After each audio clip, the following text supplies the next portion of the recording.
everyone. Today I'm gonna be teaching how to make a paper plane. So first we're gonna do the handbag fold. Go down, then push. Then we're gonna put to the other side. Then fold.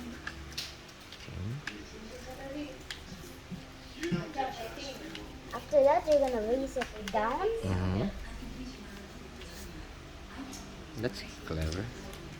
Then you're gonna Ooh, then you're gonna do like two like that. that's awesome.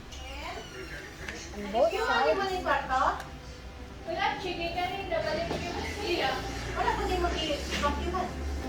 that.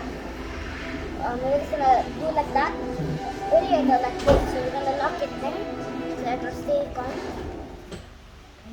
Press. Then we are going to fold. Then fold. So this is how it looks like now. So let's test it. So this is how it works. Wait, I didn't fire it properly. So do it again. 3.